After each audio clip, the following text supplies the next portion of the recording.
You're listening to Affected by Altitude, a Colorado Rockies podcast for and by Rockies fans on Rocky Mountain Rooftop.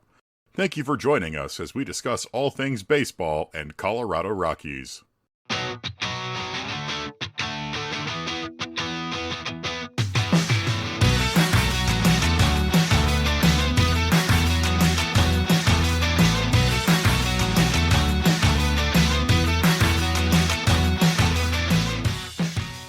Hello and welcome to another edition of Affected by Altitude, a Colorado Rockies podcast, part of the Rocky Mountain Rooftop Network, an affiliate of the Fans First Sports Network. I'm your host, Skyler Timmons, and joined here once again, who did not fill up his house with junk from the Rockies Fest, it's Evan Lang.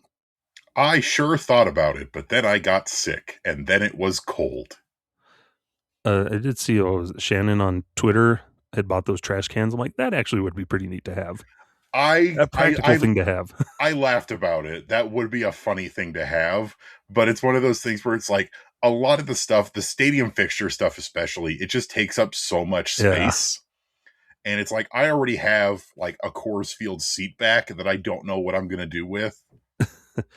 Yeah, it's like the big trash cans living out in the country in the middle of nowhere. I could think of like 3-4 uses for that out here. I'm like, oh, I could put rakes and stuff in that. Versus I live in a small apartment. Yeah. I would have loved, one day I want to get to that garage sale just so I could rummage through hats, jerseys, whatever other crap they have. The best garage sale that they ever did was the one that was the first Rockies Fest after COVID. Mm-hmm, yeah, all year. Was it 2022 or 2023? Because they had a staggering amount of stuff. Weird stuff, weird photos, like framed decorations from around the stadium and the clubhouse, lots of fixtures. That's where I bought the banner for Mike Hampton's 2001 Silver Slugger Award, which there's another thing that I own and don't know what I will do with. Yeah, who knows, but one day, get out there, that'd be fun. In the meantime, you can check out eBay, like Evan. Yeah. Evan should do a blog. You should do a post about that. Just write an article about eBay adventures and how to hunt the deal. I was gonna say I don't need a garage sale to buy dumb crap that I don't need. Yeah.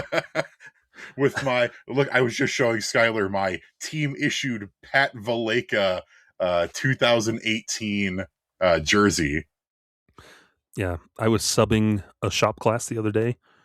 It's like mostly high school, but since I'm not, the licensed shop class teacher, I can't let them into the wood shop or the welding shop, so they just have to sit there in the classroom and dig around and do stuff on their computers, working on homework, whatever.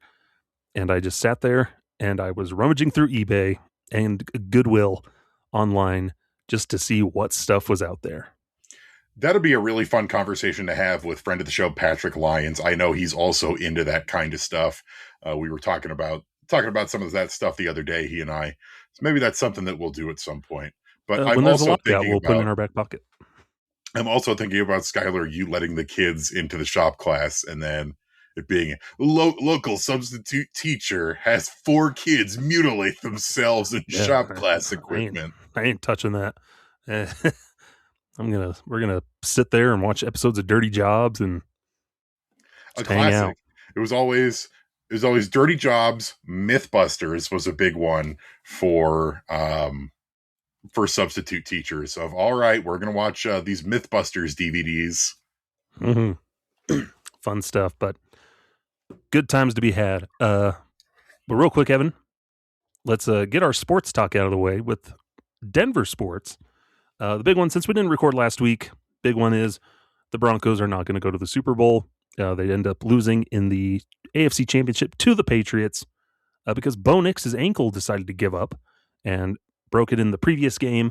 So Jarrett Stidham looked like it was going to be okay, and then the weather jumped in and the offense just could not do anything, and they end up losing 10-7 to the Patriots. So that's too bad.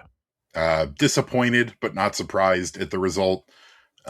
Basically, we were playing with house money at that point, and as much as I hate to see the Patriots move on to the Super Bowl, I don't think the Broncos would have beaten the Seahawks anyway, especially with a backup quarterback.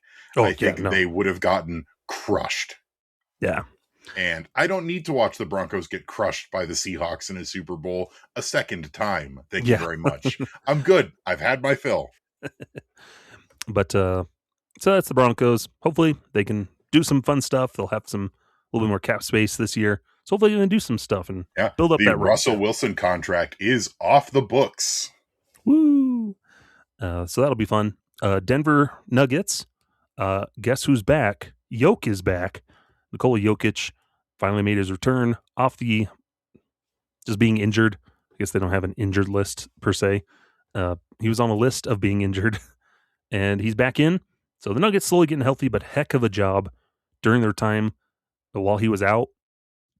Nuggets played well without their star player, which means, hey, this team's in a better shape this year than in years past. When we were losing games during that stretch, and you'd see people on social media freaking out, it's like, oh, we're losing, we're going to lose ground. It's like, we didn't really lose any ground in terms of playoff seeding or placement in the standings. And we're still winning a handful of games, important games, with one starter, with Jamal. Yeah. And that goes to show you just how much better the depth on this team is right now, where in previous seasons it was Jokic goes down, you're doomed. You know that even with everybody else, you're not gonna be able to hang. And now you're down 4 starters, and even still, Aaron Gordon came back and immediately got hurt again. Christian Brown came back and turned out was not ready to play still. But you've got this bench. You've got Spencer Jones, who's been playing really well. You've got Peyton Watson, who's been playing really well. You've got probably the acquisition for any team over the offseason, not just the Nuggets in terms of bench roles. It's Tim Hardaway Jr., or he's been outstanding. Yeah. And to have a Nuggets team that, they put up a fight while the Joker was away. And Jokic came back and they looked even better. Yeah. So fun for them. They play OKC tonight, first time at time of recording on Sunday. So hopefully Nuggets can give old SGA a run for his money there. And then the Avalanche, we knew their pace wasn't going to be the way it was all year.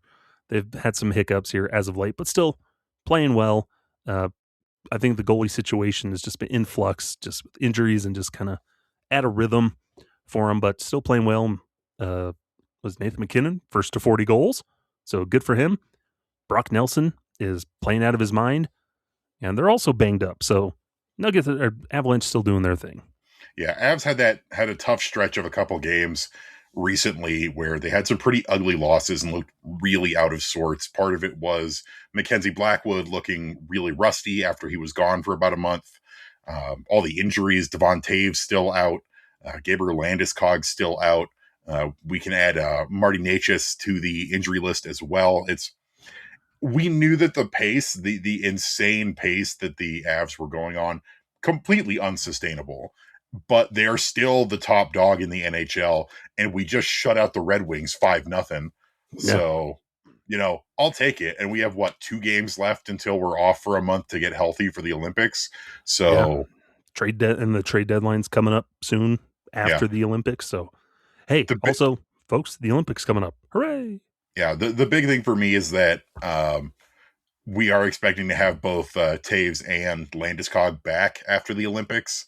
Word is that they are both skating and should be a full send for Olympic participation, which should keep them seasoned and ready to rock. Fun stuff.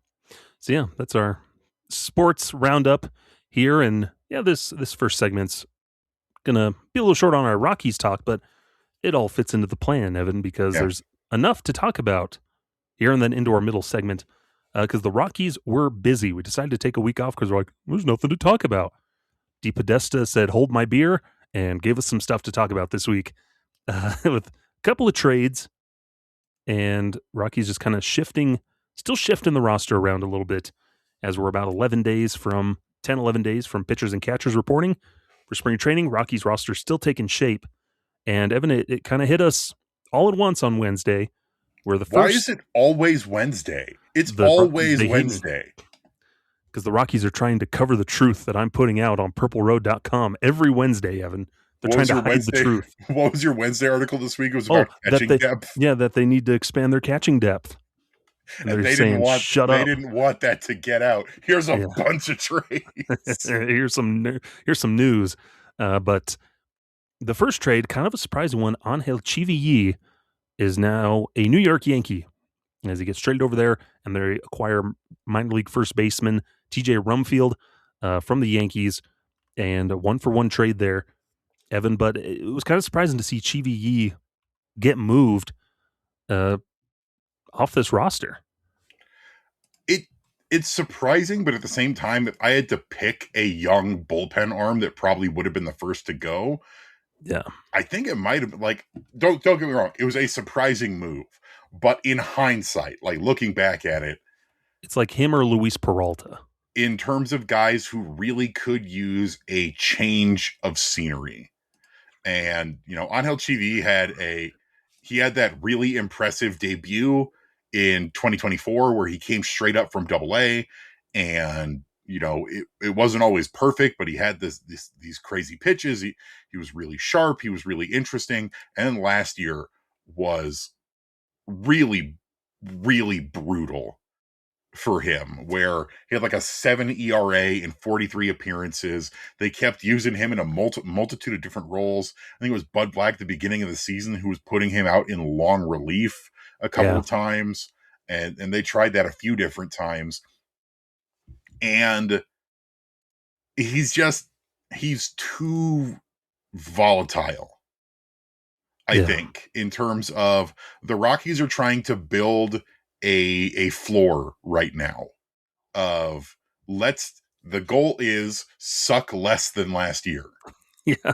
And Chivilli was just too volatile. And I think he had a really good audition in the Dominican Winter League. He went out and made 10 appearances with the Gigantes del Cibao and put up like a 0.96 ERA in 9 1/3 innings, and showed, hey, maybe a change of scenery can do this kid some good. And the Rockies are able to trade him from a position of they have depth. They actually have plenty of guys in the bullpen, plenty of young guys in the bullpen. And what they really needed is some more first base options, something that they hadn't really addressed that much of so far this offseason. Yeah, and Chivilli, it's kind of one of those things where he's somebody that you could get some value for still. And I like what you said, the Rockies are trying to build a floor. I think a little bit more predictable, consistent floor. So because Chivilli would have his flashes of brilliance, even batter to batter, flashes of brilliance. There's no doubting he has a good arm, has some good stuff, but it just needs honed a little more. And it's something that Yankees, here's a big league capable arm that you can plug in right now. I believe he should still have still have some options, I believe. So that gives him some flexibility there as well. It's kind of like when we traded Jake Bird to him last year. So he's a person you can move on from. That's valuable and can bring something back that you can use, and you're not really losing anything. No, it's a good 1-for-1, I think, for both sides, because Rumfield's his path is blocked in New York at first base. Ben Rice, you can throw him in at first base. Good hitter. Where does Rumfield, 25-year-old, go at this point? Well, bring him over to the Colorado Rockies. He'll at least start at first base in AAA, DH in there too, and has a more open path to the big leagues than he did in New York. So I think this is beneficial for both sides. Yeah, and I legitimately like the Rumfield acquisition in terms of it's really interesting. And it's, I am sad to see Chivilli go. He is an incredibly talented young man, and I hope he does great. I do. You always want to see guys succeed. And it's another one of those things where we've been talking about this with the Rockies recently, is this new front office letting go of the fear of getting rid of guys that don't necessarily fit in your current vision for fear that they might achieve somewhere else. Like, I bet the Yankees pitching staff is going to have a really good time working with Chivilli in terms of trying to get the best out of him, because he's got stuff. Yeah. He's got that closer stuff, but just a little inconsistent with some walks and giving up home runs. Yeah. Leaving And meatballs over the plate. And for Rumfield, you're actually absolutely right, where he doesn't really have a clear path anymore. The Yankees have sort of cemented their first base situation. And for this 25-year-old guy who was Rule 5 eligible but did not get selected, went to Virginia Tech, he's a really intriguing option where he is not flashy, but you do see some big league potential in him, specifically the ability to draw walks, the ability to limit strikeouts, and the ability to make contact and contact for power, all in addition to the fact that he's a pretty cromulent first base glove. He's not a flashy defender or anything like that, but Paul DePodesta said about the acquisition is that they like that he is a solid defensive traditional first baseman, and having him, and they don't view him as anything else. They view him as a first baseman. And that opens up the team to do some of their more weird flexibility things that they're looking at with some of the other players on the roster, or make other decisions about first base for opening day, or even just to add depth of have him be in AAA Albuquerque to start the season. And if you need him, you got him. Yeah. It opens up a lot more flexibility because currently on the 40-man, that's what we can focus on here is that first base situation. Because you've got Blaine Crim and Troy Johnston, who's capable of playing first base. I think he's mostly a first baseman, played in the outfield before, but for our purpose, he is a first baseman.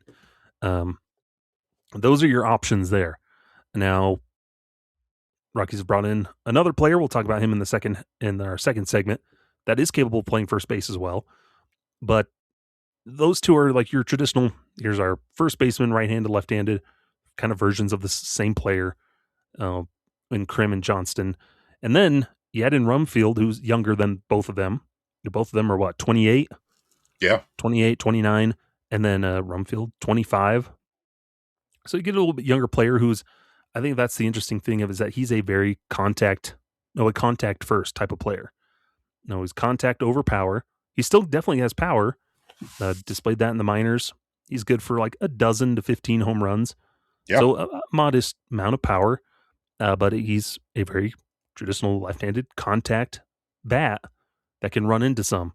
And, that's a common thread in a lot of acquisitions for the Rockies is guys that can make some contact and get on base. Yeah. He's kind of the opposite of your Michael Toglia. Yeah.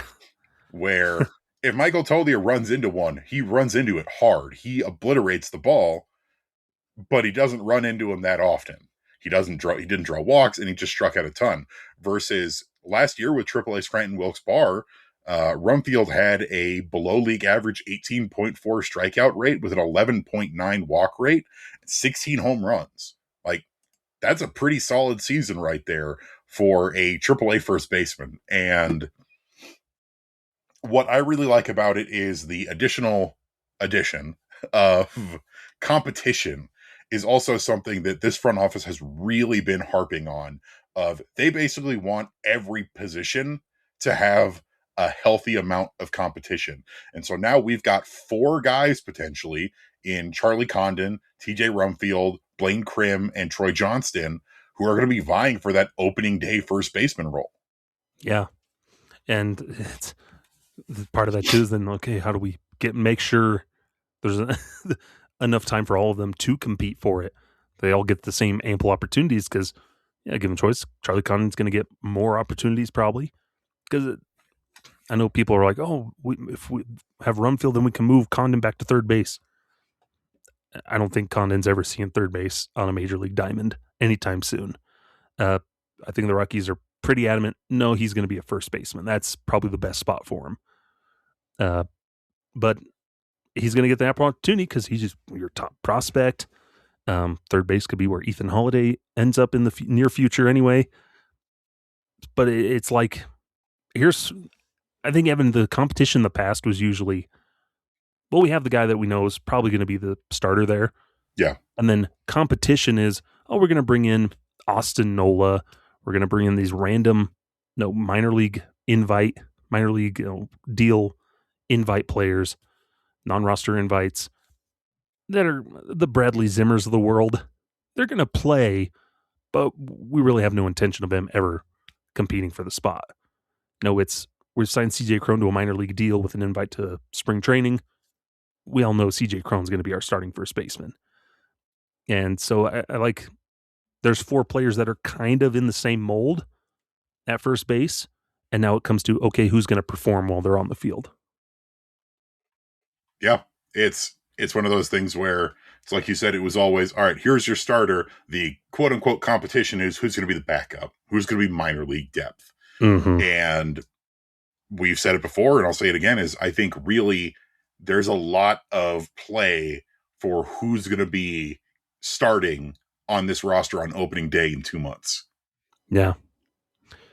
Yeah, because even right now, Evan, if you had to pick, who do you think is going to be starting at first base when the Rockies open up the season? Where are they, in Miami this year? When they start the season in Miami, who's going to be at the cold corner come opening day? Just right now, based on what you know about these 4 players, who would you pick? I mean, the hot hand coming into the offseason was Blaine Krim. And I think there's a potential there that they just continue to give him that position unless they make any other moves. And I think if it's going to be a young guy, I don't think it's going to be Condon because I think they don't view him as being ready yet. I think if they went with a young guy, they would go with Rumfield over Condon. Mm-hmm. Yeah. I think for me, I think you go in a platoon situation with like Krim and Johnston. And, maybe Johnston starting a little bit more since he's a left-handed bat. That diversifies your lineup a little more. But, yeah, I think kind of right with you. I don't think Condon cracks that opening day unless he absolutely tears it up in spring training and shows he is capable. But I think they'd still want him in time to cook in the minors a little bit more. And, you can give that spot to maybe the guys that are a little bit more big league ready because they have some experience, as opposed to Rumfield, who hasn't quite cracked it yet, but is like knocking on the door. Like that's his next step up. Just natural progression. Meanwhile, the other 2 have already made it. And Krim definitely has the incumbent nature of he impressed in his brief time. But yeah, no. It's nice to have some variety though. Yeah. To have these conversations. Instead of going, well, we know who's starting. We don't. We have no idea who's starting at first, second, and third base, basically. The only lockdown position in the entire infield, catcher and shortstop. We know it's going to be Hunter Goodman, and we know it's going to be Ezekiel Tovar. And outside of that, that infield's in flux. And there's pieces that we can say, like, oh, they probably would start. Like, there's no problem with them starting, but spring training's got to sort some things out, which is honestly what the Rockies have needed for years. Instead of just rolling out the same team every spring training, and like you said, it's who's going to be on the bench.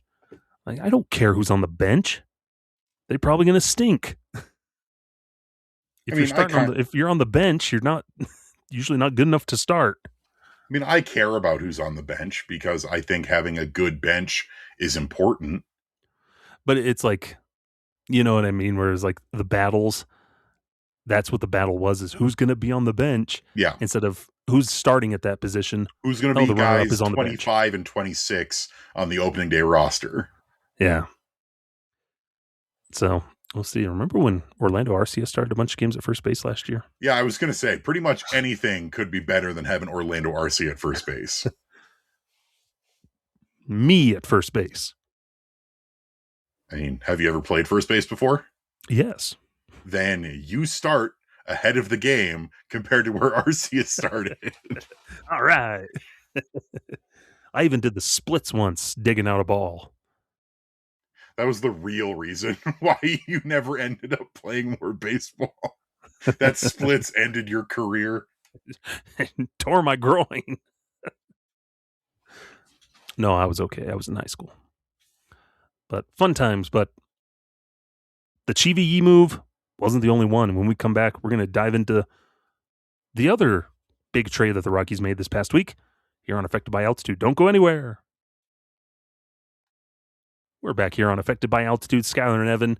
I'm wearing a blue shirt that makes it look like I'm serving a 20-year sentence in prison, especially when I button the top button for our video.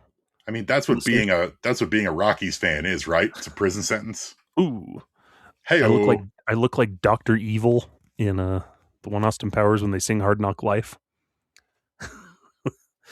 But fun stuff. But Rockies were making moves this past week, Kevin. So we talked about, okay, they traded Angel Chivilli. Okay. And then, should we talk about the DFA or the trade first? First, let's just say how grateful I am to never have to hear Chivilli? Yeah, never have to hear Drew or Bud Black also really struggled with it. Try and pronounce Chivilli ever again. Remember, there was always the huge debate, people trying to figure out how to say his name because they were saying it for so wrong for so long on the broadcast. Yeah, because they were like Chivilli, but yeah, Angel Chivilluigi. But I think we start with.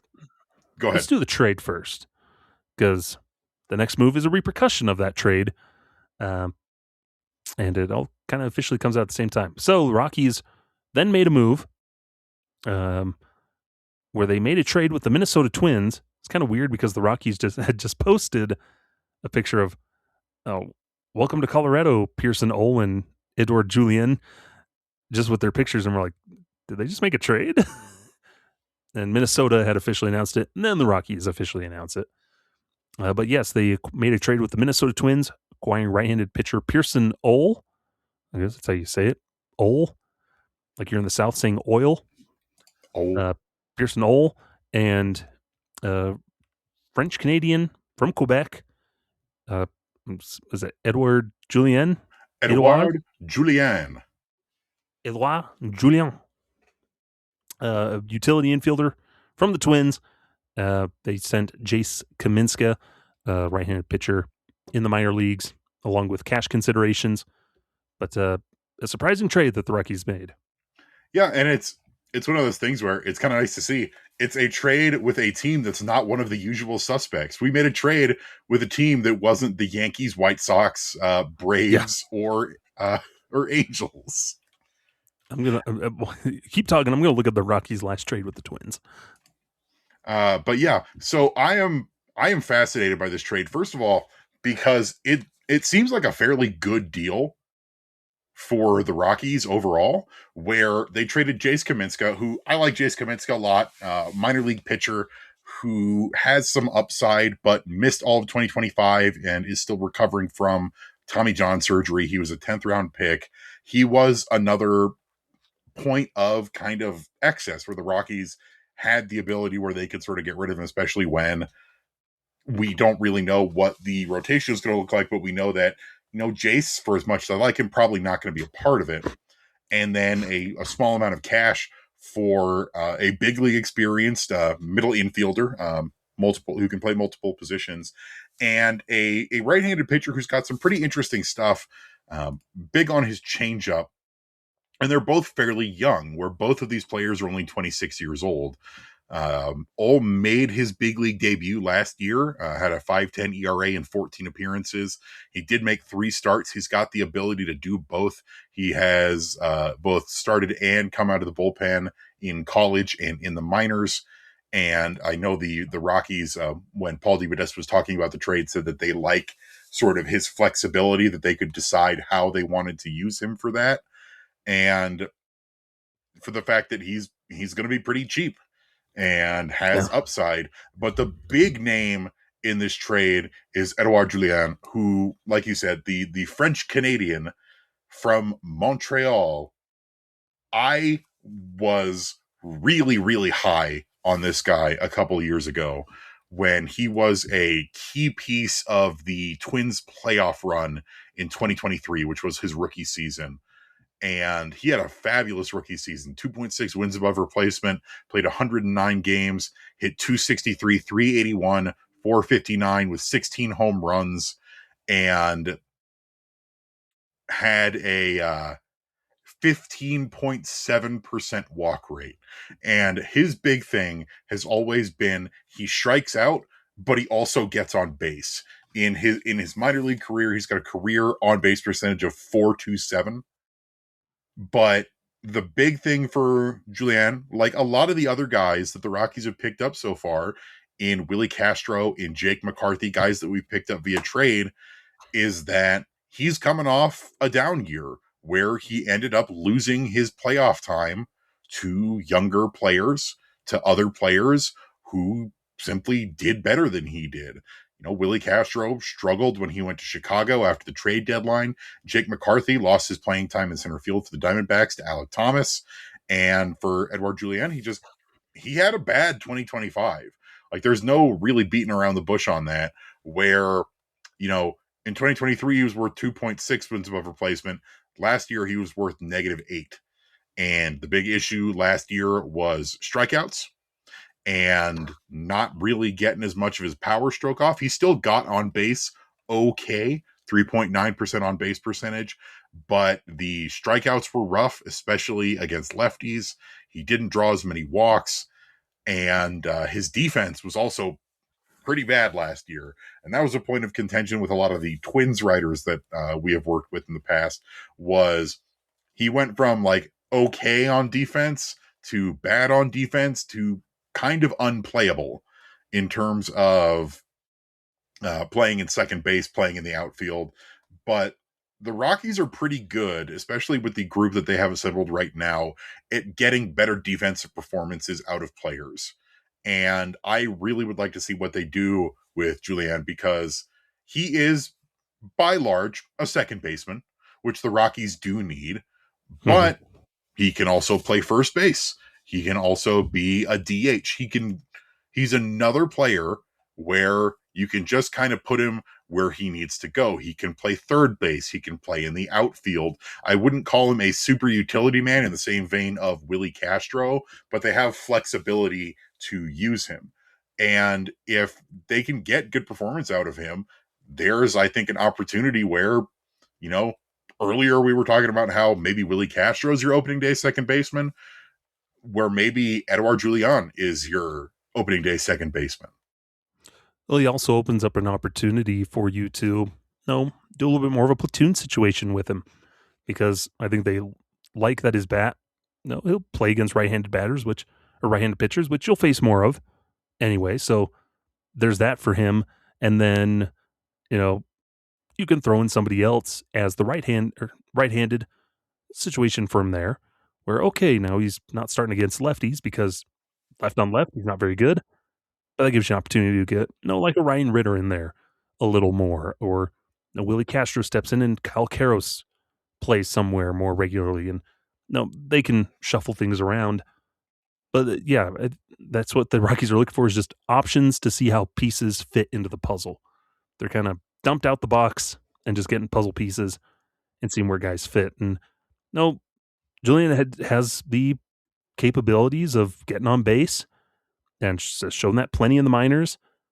And so there is a good bat in there. Perhaps a new change of scenery for him. Maybe something happens with the Rockies that invigorates him. Maybe he learns to hit lefties a little better. Maybe this or that. You never know unless you try. And he just ran out of opportunities in Minnesota with his position at second, and out of options at first, especially after they got Josh Bell. So a good little move where it doesn't really cost the Rockies anything. They're not really losing anything.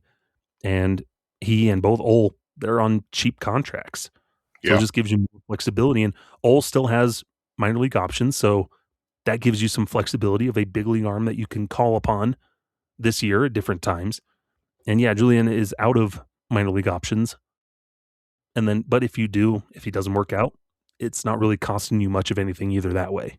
Yeah, especially this was a much more low stakes trade between these two organizations, where you traded a prospect with an uncertain future and a little bit of cash, versus Jake McCarthy, where Jake McCarthy is also out of options, but you traded a little bit of a higher level prospect for him. but I don't see the Rockies jettisoning him unless he does really bad in spring training. Yeah. And for him, it's like you said, yeah, it's the primary first baseman was Ty France to start the season. They traded him. They brought in Josh Bell this offseason. It's really not a spot for him there. And you had the emergence of the rookie Luke Keeschel last year, who really just played Julien out of a job, unfortunately.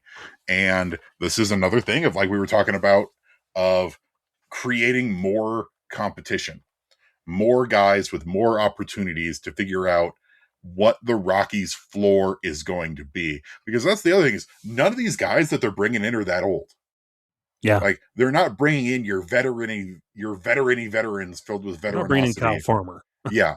They're not doing the old Rockies, oh, they've got grit and determination and veteranosity thing. You know, yeah, these guys have some big league experience in Castro and McCarthy and Julien, but none of them are above the age of 30. I think Willie Castro is the oldest now, and he's like about to turn 29.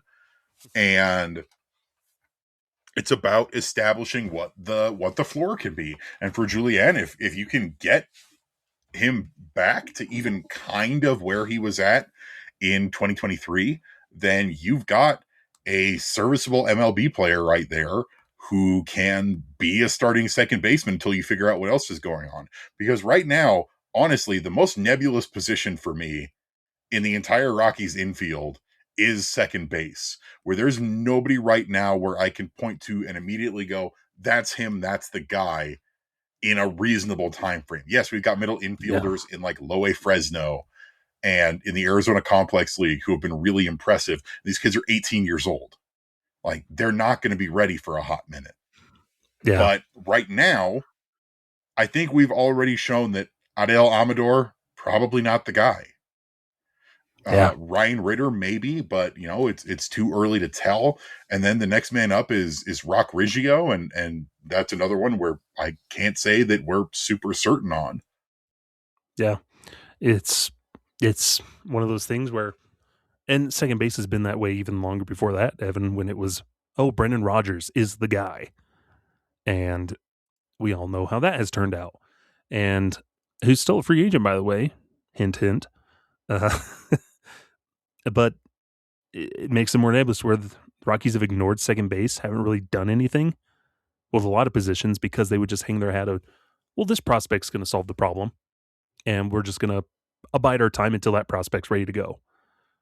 And then they wait, and then that prospect does not happen. And it's happened with Amador now. It happened with Rodgers for the longest time.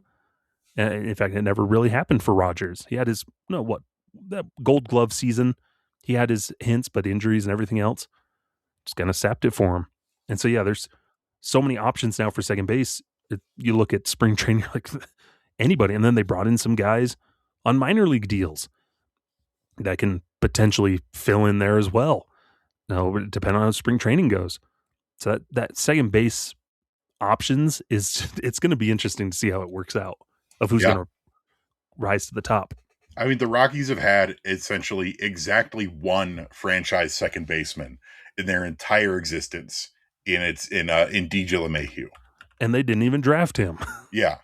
They've never really drafted a straight up second baseman. Yeah. They've tried with other players and then they just fizzled out. Like a Jason Nix, who was supposed to be the big thing, and then didn't happen. No, I'd say Clint Barmas, but he came up as a shortstop, and then they moved him over to second. But even then, Barmas never exploded into anything outside of it was always a good middle infielder. Yeah, so there's never really been an answer at second base. Marco Scutaro. He was awful here, and that's why they traded him. And then he was good. Ronnie Belliard. Who? Actually had a pretty good season for us in 2003. And then what did he do? Where did he end up after us? That was... Your silence speaks volumes. He actually kept playing until 2010 and put up above replacement level numbers in every season, except for his final season at age 35 with the Los Angeles Dodgers in 2010. Hmm. Neat. see who's another rando on here before we go to our next break. Nelson Liriano. There you go. Luis EY Gonzalez, Senior. not that one. Yeah. Also, to round things around, Evan, the last time the Rockies traded with the Minnesota Twins, December 6th, 2011, Twins traded Kevin Slowey to the Rockies for a player to be named later. That player later was Daniel Turpin from the minors. Neither of those names ringing a bell off the top of my head. Kevin Slowey never pitched with the Rockies. He was in Minnesota from 2007 to 2011 and then did not pitch in 2012 in the big leagues. Oh, that's why. Then the Rockies turned around and traded him to the Cleveland Indians on January 20th, 2012 for Zach Putnam. Ah, yes, that Rockies legend. Who pitched 2 games for the Rockies in 2012, 2 scoreless innings. Well, better than some other guys. 1 or 2 innings with the Rockies. Where he was then selected off waivers by the Chicago Cubs on November 2nd, 2012, off waivers by the Cubs, and then became a free agent, and then re-signed with the Cubs. And then he bounced around for the next couple of years. But mostly pitched for the White Sox from 2014 to 2017. Well, today I learned. So there's the little trade train, Zach Putnam. But real quick here, Evan, before we move on to our final segment, to make room for these 2 players, along with that trading of Angel Chivilli, Rockies need to clear some more space. They designate for assignment Yankiel Fernandez. This one hurts because I have always been a big proponent of Yankiel. But unfortunately, in terms of our outfield group, something that the front office has really been pushing on is defensive skill and athleticism, the ability to move around the outfield, and other skills that they have in their toolbox. And unfortunately, Yankiel just comes up lacking in that regard, where his one major tool in terms of being outside the batter box is he's got a howitzer for an arm, but he's not particularly quick or athletic. Terrible route runner in the outfield, and was just not a good defender. And yes, he's got the ability to launch some moonballs, but unfortunately, he doesn't have a whole lot going on at the plate right now. And last year, in not a terrible lack of playing time, he got chances. He just didn't really do a good job showcasing that power. There's a lot of hitting balls into the ground or hitting balls weakly, when what we really wanted to do was see him uncork a couple. And, I'm not sure. Have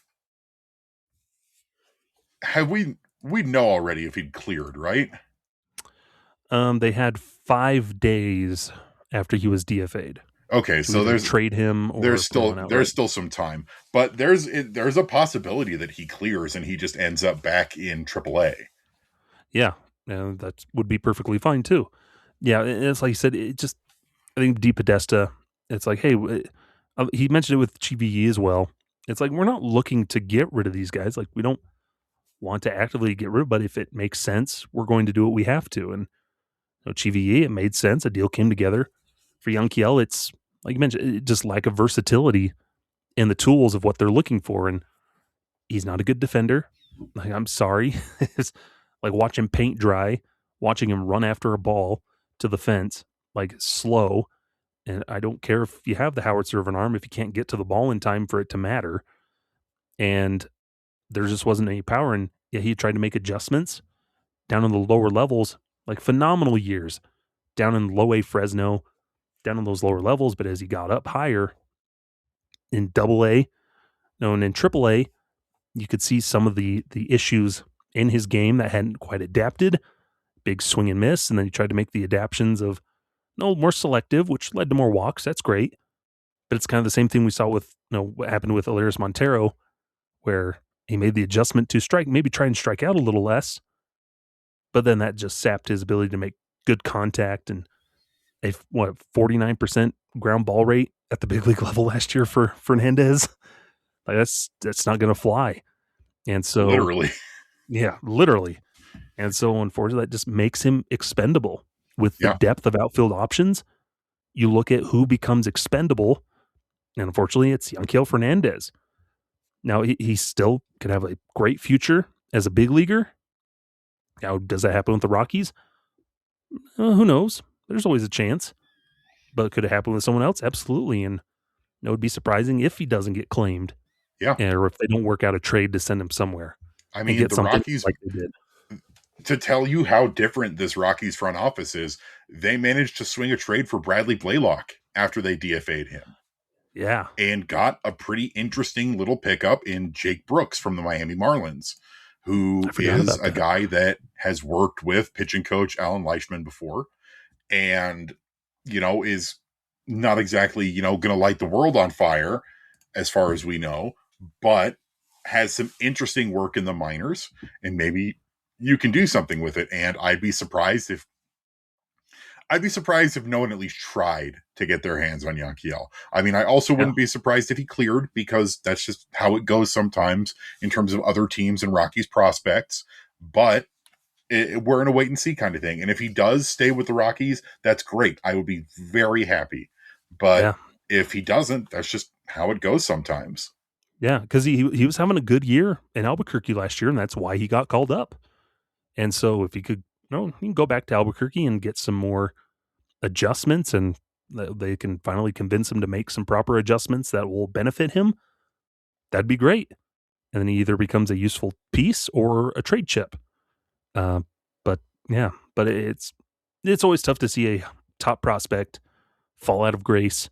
And it's a common thread we've seen with the Rockies over the last many years, where a highly touted prospect, even ranking as high as third on the list, kind of falls from grace and struggles so much in his big league time that now ends up off the 40-man, and who knows what happens with him from there.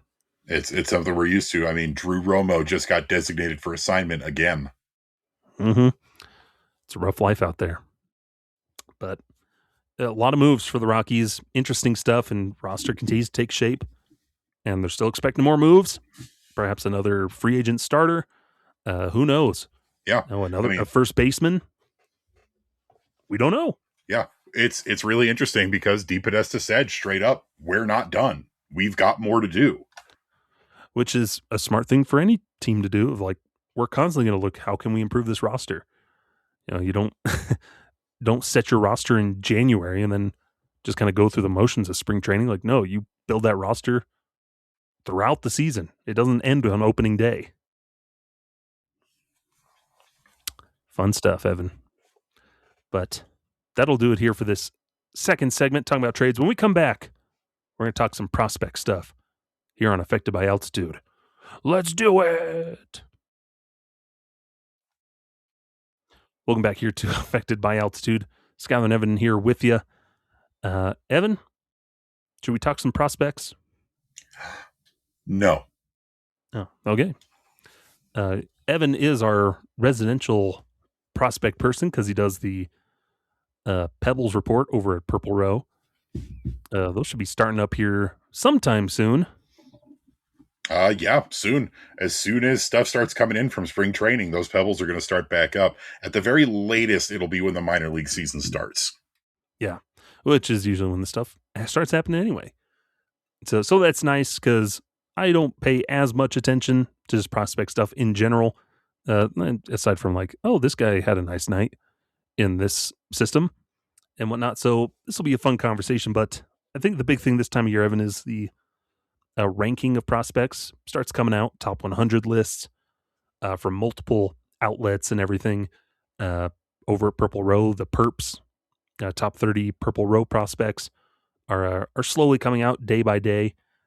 But on the countdown, people are just making up lists everywhere. But the Rockies did have a pair on the MLB Pipeline top 100, and they've popped up on the other list as well. Just two prospects There was Ethan Holiday, who came in around, 24th? 24th, I believe. And then Charlie Condon was in the 70s, I believe, for MLB Pipeline. But just 2 top prospects, same as last year, on the top 100. Dollander and Condon were up in the mid-20s last year, and now we just have 2 kind of spread out on that list this year. But any thoughts on just general prospect list, Evan? I mean, in terms of the MLB Top 100, not super surprising. Ethan Holiday up in 24. He could be higher. It's one of those things where we were talking about this before the show. It's nice to have them ranked, but people put a little bit too much stock into the numbers themselves sometimes. I think about when we had like 7 top 100 prospects a couple of years ago, and that didn't pan out super well.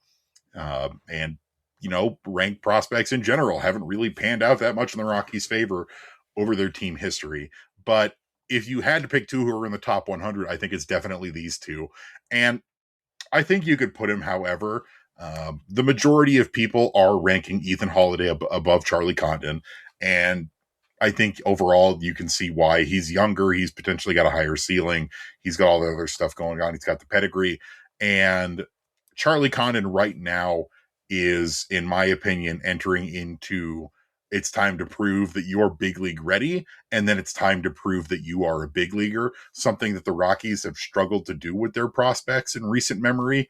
It's going to be a tough call, but I'm not surprised that there aren't more Rockies prospects in the top 100, especially with what we learned about the Rockies farm system last year, and that it just was not nearly as good as we thought it was. There are some good players out there, but the 2 of note, the 2 that everybody is going to know about outside of the Rockies ecosystem, because as Rockies fans, we know a lot more of the prospects, but in terms of the national media, in terms of people who don't cover the Rockies, these are the 2 that are going to stand out for you because they are also the most important right now. Yeah. We talked at length throughout 2025 after the draft of them properly developing Ethan Holiday is probably one of the most important things the Rockies will do in their history. Yeah. Like, this is you need to develop this guy to be the franchise savior that he is, quote unquote, supposed to be. And it's the same it's not quite the same level for Charlie Condon, but it is really important, especially when you've seen how some of the other players from that draft class are doing right now, like Jack Caglione and some of the other guys who Nick Kurtz have already hit the ground running at a big league level. And that's not entirely fair to Condon, who's dealt with a couple injuries now. He had the broken wrist. He had the issue with his finger. But it's time for Charlie Condon. This is probably the last time that we see him on the top 100, either because he makes it into the bigs and is no longer a prospect, or he doesn't make it and he's going to fall.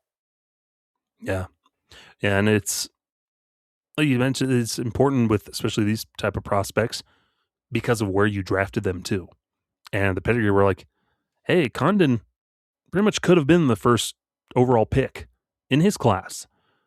Ethan Holiday could have been the first overall pick. He was the top, rated prospect, going into his draft, and he falls to 4th because the way the draft is with the money and all that stuff, where the best player isn't necessarily always going to go 1-1 anymore, unless it's undeniable. So it's good that the Rockies have made the changes they have system because, yes, there's always talent and potential. This organization does not have the tools to develop that potential. And so that's why you had guys on paper that scouts like, hey, this is a good player. And he has good potential. Oh, and he's fallen off immediately from this top 100 list, or he's drastically dropped off, dropped down to the 90s now, or he's fallen off the list entirely. And so it's important that the Rockies get some guys that they can develop them properly now. And Yeah. that's going to be the big thing this year with all of our prospects. And we'll talk about those in just a second. Developing them and seeing how they develop this year with the new tools and processes and philosophies that the organization is going to try to implement from Paul DePodesta and the rest of his front office crew. Yeah. And it was at this time last year that I was writing for Purple Row that the Rockies need to be getting more from their first round picks, because outside of Troy Tulowitzki and Todd Helton, in terms of your Rockies largely lifers, Tulo ended his career elsewhere, who put up the most in terms of overall stats and wins above replacement, it's them, it's Trevor Story, and then there's a big drop off. Yeah, Story was a competitive balance pick, wasn't he? Yeah, but I was counting the CBAs in terms of those early picks. But outside of that, the Rockies haven't really done much overall in their history with these first round picks, where if you're looking at career wins above replacement with the Rockies, for every non-superstar or non-star first rounder in the 30-something years of Rockies existence, they're worth 19.1 wins above replacement. Woo! That's pretty bad. And it says a lot about how the Rockies have developed their players. And, there's still time for a lot of these guys, especially the newer ones. I still think that Chase Dollander can be salvaged. I think Gabriel Hughes has the opportunity to be special in the bigs. Brody Brecht, I am very, very high on. But if you go back to 2021 and before, you've got Benny Montgomery, who I love Benny, but after last season, I just don't know if he's ever going to be a big leaguer. You've got Drew Romo, who is gone. You've got Zach Veen, who struggled last year. Tolia, gone. Grant Levine, gone. Ryan Rollison, gone. Robert Tyler, gone. Riley Pint, gone. Tyler Nevin, gone. Like, you just keep going back, and none of these first rounders are still with the team, and a lot of them didn't really do anything once they left. Or ever made an impact with the Rockies while they were in the organization. The last first round pick for the Rockies that after leaving the organization went on to really do anything of note? It's Tyler Anderson. Drafted 20th overall in 2011 out of the University of Oregon, Anderson has actually built himself a really solid career. But outside of that, it's like I'm looking at this list and so many of them are either I don't remember this guy or this guy completely flamed out. And it just speaks so much to maybe not so much. Part of it can be the talent that they're bringing in.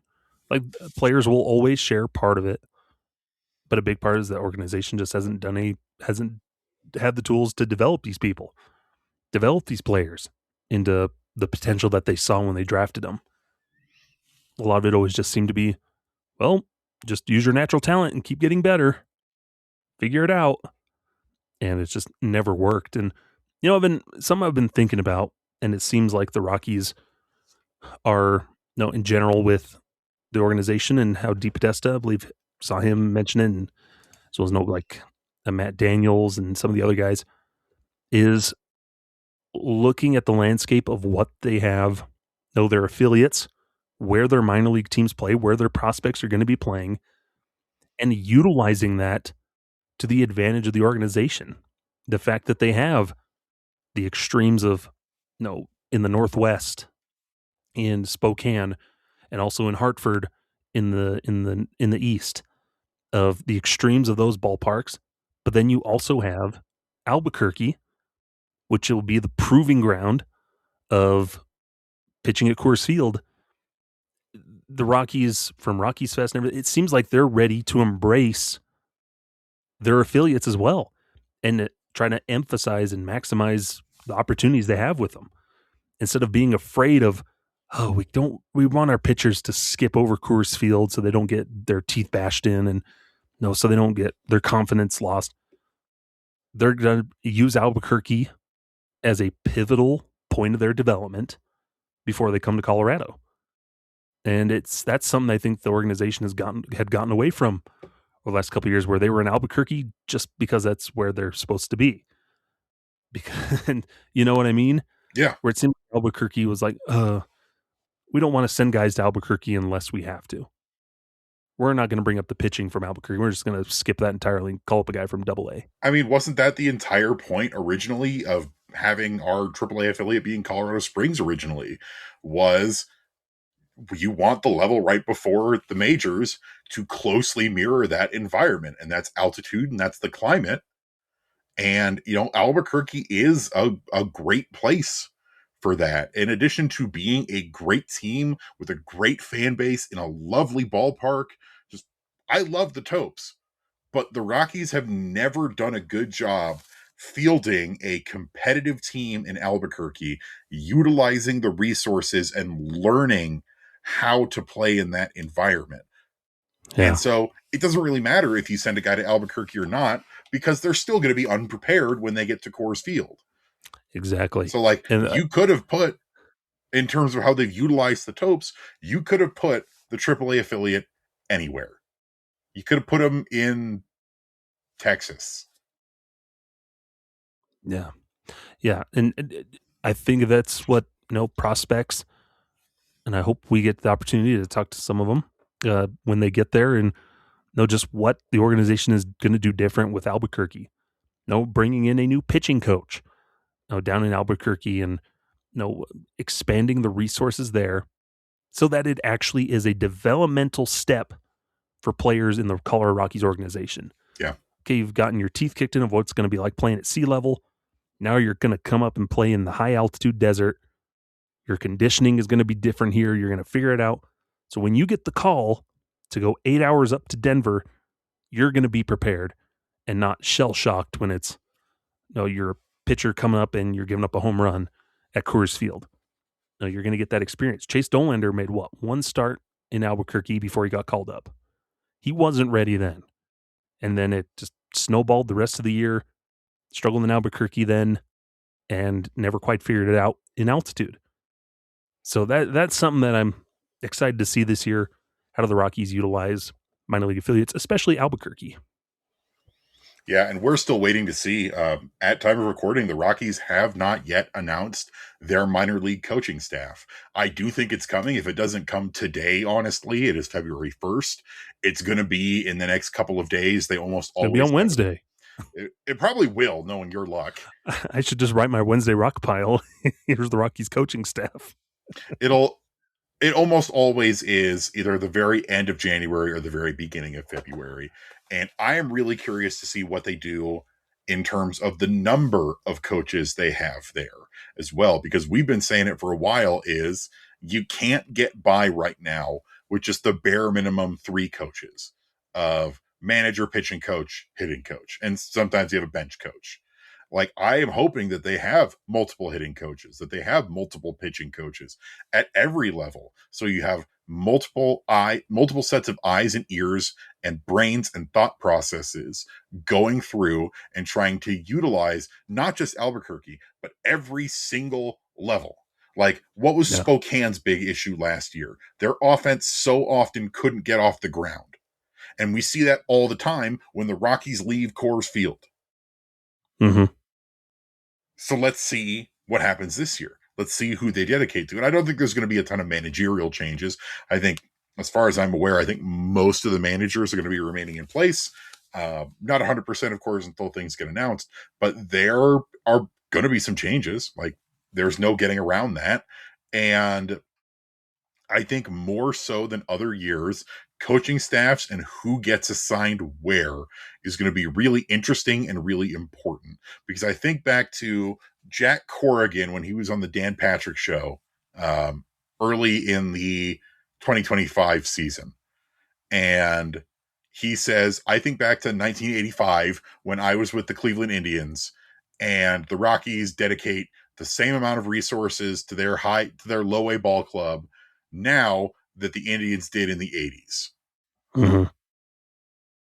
And that's the thing. That's the whole thing, is about prioritizing and making good on and adding more resources to use for player development. Because here's the thing, and I addressed this a little bit in the mailbag that just went up on Purple Row today when you're listening to this, is the Rockies are never going to be a splashy, heavy spender team. The Rockies, no matter what happens with this lockout, no matter what happens with the CBA, are never going to be splashy spenders. They will never be the Dodgers. They will never be the Mets. It's just not going to happen. So instead, what they actually need to do is make good on being what they have claimed to be for the last decade. And that is an actual draft and develop team. And if you want to be a draft and develop team, that means you have to draft well, and that means you have to actually develop and get the maximum amount of potential you can out of these kids coming out of high school, out of these kids coming out of college, that the Rockies simply haven't done. Yeah. And that's the thing. And this conversation about prospects took a wildly different turn than we intended. But hey, that's okay, Evan. That's what improv is all about. That's baseball, baby. Hey, we can't say that anymore. He works for the Padres. Boo. Yeah, this is going to be huge for him. And now you can look at prospect lists and and how prospect lists change. Like, I never put too much stock in, they got the number 27 prospect from TJ Rumfield, number 20 some odd prospect from the Yankees. I'm like, yeah, but the Yankees never really have that strong of a system. And because they're always wheeling and dealing when they can. And so it's always so subjective to different teams where, then that player becomes a number 10 prospect in our organization. Like, it's so subjective. And it's hard to predict what a player is going to do when they're based on a number. Like Charlie Condon could go out and put up probably one of the best minor league seasons in history. And maybe then he gets up into the top 10, top 100, because how many prospects are on there? Top 100, yeah, there's probably way more players that could be on there, maybe even more deserving. But, because he had struggled at Double-A last year with his average, that's going to knock him down. Like, never put too much stock into it. I think for us this year, it's look at the processes and the developments. Don't get focused on the numbers. You can look at the numbers. That's a helpful part of it. But don't just look at those numbers. Take some time. Watch the Rockies affiliates this year. Yeah. On MLB on MLB TV and stuff.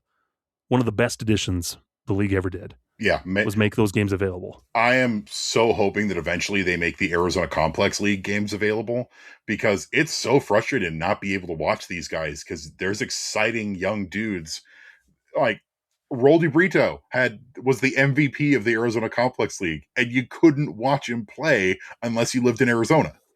Why in the year 2026 do we still not have every spring training game televised?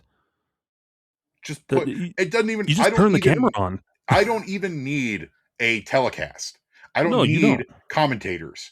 Put an iPod on a tripod, an iPhone on a tripod. On an iPod. And click the button and walk away. Yeah. That's all I need.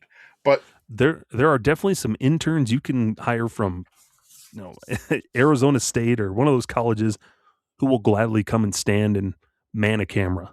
I'll do it. Yeah. And get paid piddly, but give me $30 a game. You're asking way too much there, Evan. Give me $20 a game.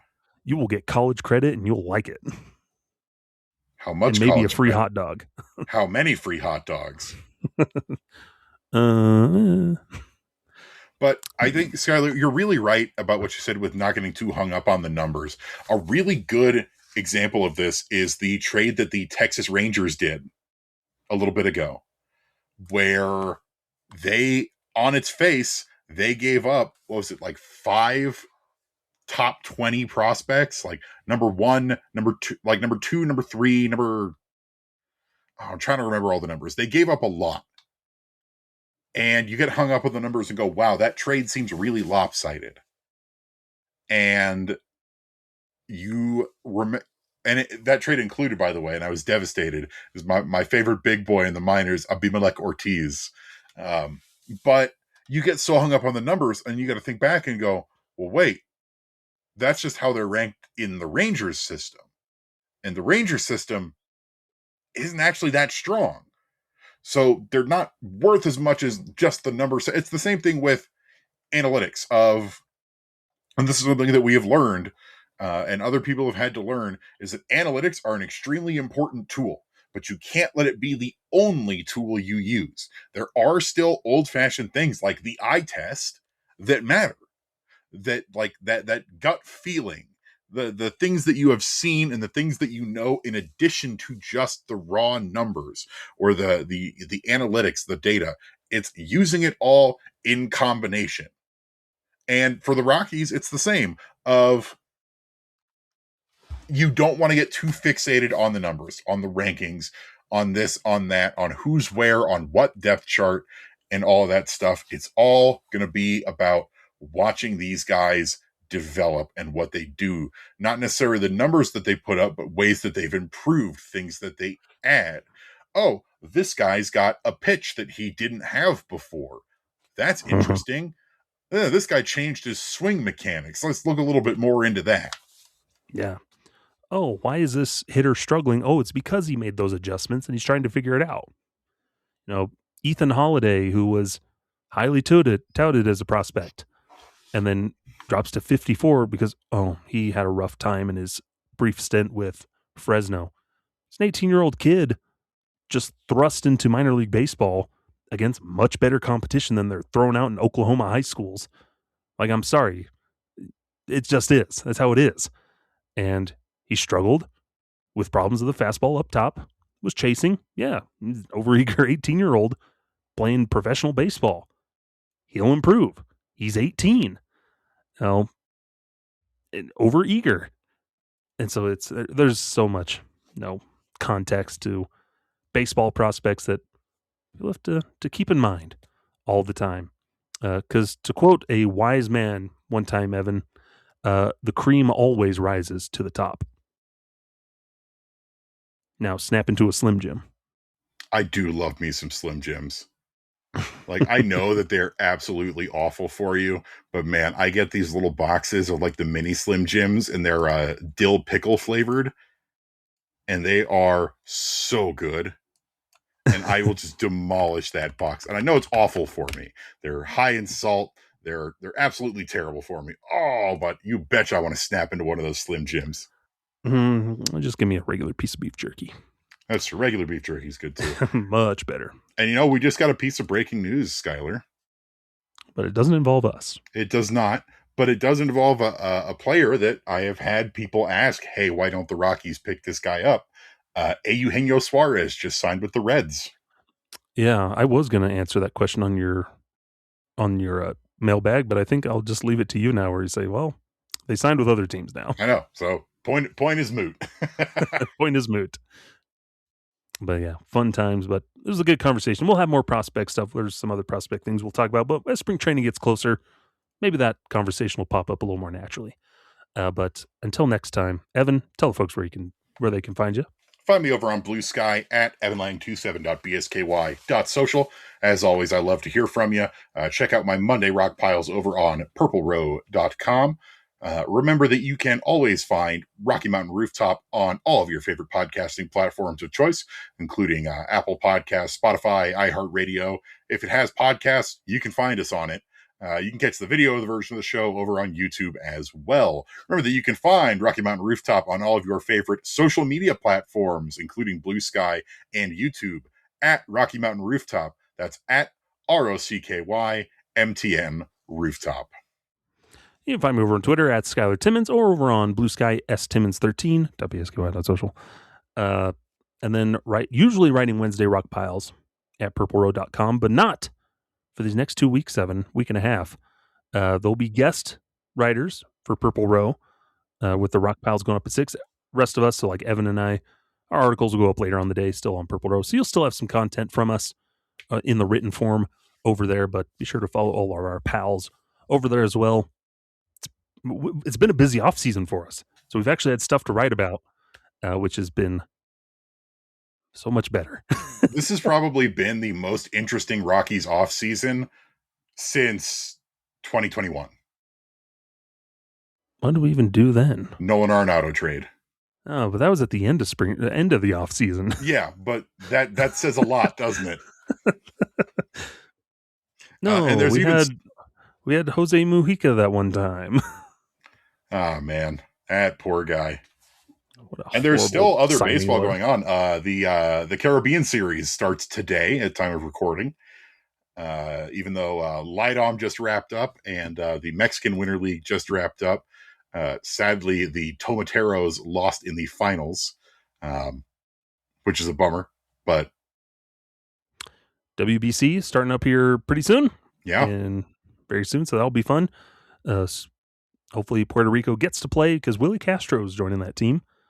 But insurance stuff getting in the way. But, don't you love it? Isn't my favorite part of baseball is insurance negotiations.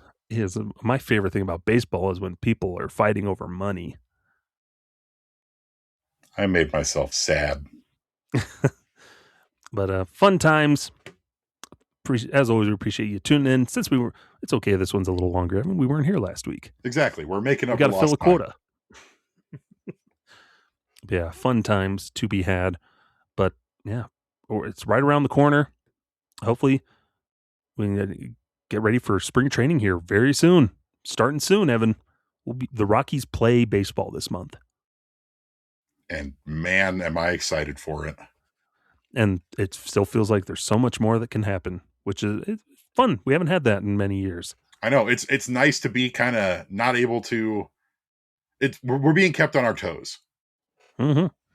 Fun stuff. But until next time, this has been Affected by Altitude. I'm Skyler. That's Evan. Until next time, farewell. Jazz hands. This has been Affected by Altitude, a Colorado Rockies podcast with Rocky Mountain Rooftop, a proud affiliate of the Fans First Sports Network. Catch new episodes every Monday on wherever you get your favorite podcasts. Be sure to follow us on YouTube as well for video versions of the show.